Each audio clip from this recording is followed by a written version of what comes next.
Hey guys, welcome back to World Mechanics. Thank you guys for watching and subscribing to the channel. If you guys have a Jeep Cherokee, Jeep Compass or Jeep Renegade with a 2.4 multi-air engine, guys, and you're trying to replace ignition coils, in today's video we will show you what needs to be done from start to finish to replace your ignition coils.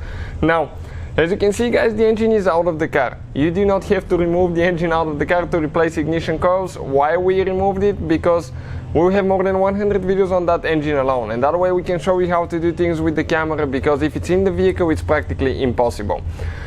If you need to buy new ignition coils, guys, we have the link in the description of the video below, so that can be very helpful to you guys. Take advantage of it. In addition, we have more than 200 videos on every car we get at the shop. Our mission, guys, is to save you as much money as we can, so please subscribe to the channel and like the video. Let us show you what you need to do now, okay, to remove and replace ignition coils. So this is it, guys. This is the engine right here. When you open the hood of your vehicle, that's what it will look like. First thing, okay, you will notice that you should have your air filter box here, and we'll have to disconnect that hose from the air filter box. So just that hose clamp, okay, just get it loose. After that, guys, you can see the engine cover, it will need to come up. So how you do that? Okay, just grab it, pull it, perfect. Now we have 4 rubber bushings on it. 1, 2, 3, 4. 4 bushings. They attach to the valve cover right here. 1, 2, 3, 4. Now, practically, guys, you can remove ignition coils for cylinder 1 and 2 without anything else, but I would recommend to replace all of them. If one is bad, probably the other one soon will go out. They may not, but you never know. Keep one in your vehicle for spare, guys.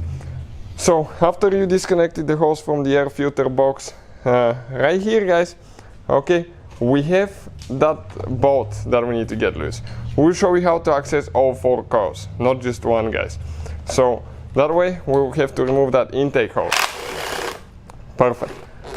Now right here you will have a clip, plastic clip, that you need to pull out with a clip removal tool, but unfortunately, guys, ours is broken. It looks just like this one, so go underneath it and pry. Right here, okay, here you're supposed to have that sensor connected. Okay, it will be like this one. We forgot to connect it from the previous video. Press down, push it out. Okay, like that. Now, let me show you on this side, guys. You have one clamp that goes to the throttle body. Get that one loose as well. Okay, perfect. And pull that thing out of there. You can see just like that. So let me show you what else you need to do.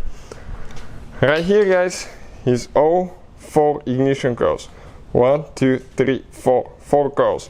So how you remove them? Let me focus quick here. That red thing, okay, you will need to slide it back. Press down, pull it out. Okay, and let's show on one more so you can get the idea.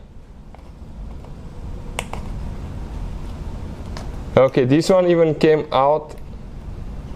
Okay, this red thing, I think it's pushed out already. Check it out. It needs to be, okay, like that. And then you can press down, pull it out. So, you do the same for the other 2. You need to get a 10mm socket, and after that, guys, just go ahead, remove the bolt, and you need to go ahead, pull the ignition coil up. Okay, and this is, guys, the ignition coil. If you need to replace it, we'll have the part numbers and where you can purchase it from in the description of the video below for your convenience. Putting it together, practically it's in reverse order we took it apart. Thank you for watching. Please subscribe to the channel for more videos, and see you guys next time.